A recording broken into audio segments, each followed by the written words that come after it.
Welcome to our channel. I'm Joshua and today we're gonna talk about is the coronavirus the beginning of the revelation? Welcome to our channel. We are the Christ fam. Well, I mean, you're also part of the Christ fam, but whatever. This is at least the Christ fam YouTube channel hosted by none other than us. So, let's get started. Unless you have been living under a rock for the past few weeks, you've probably seen and heard and read about the coronavirus. And it's quite likely that it has had direct impact on you or somebody you know. Social distancing has become a new word in the past days.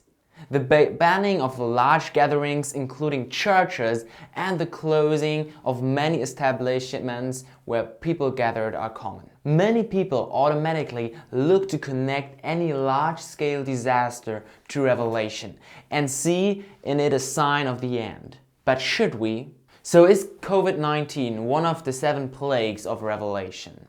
While it might be tempting to try and identify this virus with one of those plagues, I believe there are a couple of reasons why not. The first reason is that these 7 plagues are identified as the completion of God's worth.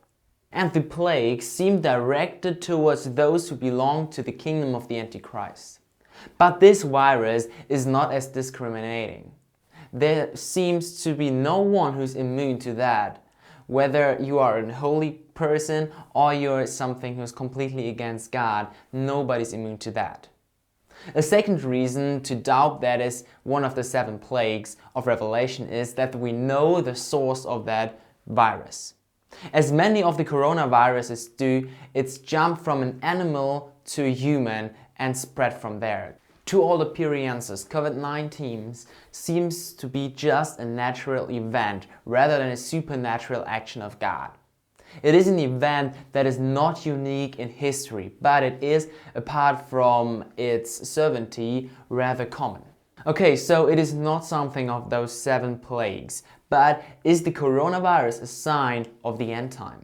There again, I do not believe so. In the 1400th century, the plague killed 30 to 60% of its population of Europe.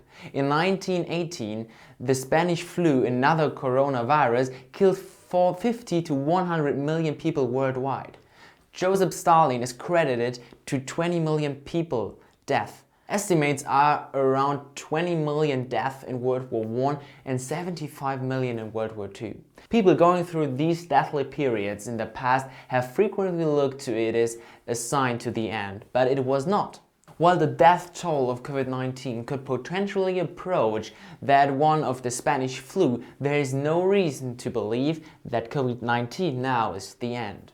Ultimately, we do not know when the end will come. In Matthew 24, Jesus warns us that there will be many signs that will appear to point to the end, but they are just looking forward to the end, not the end itself. Jesus answered, "Watch out that no one deceives you, for many will come in the name, claiming I am the Messiah, and will deceive many.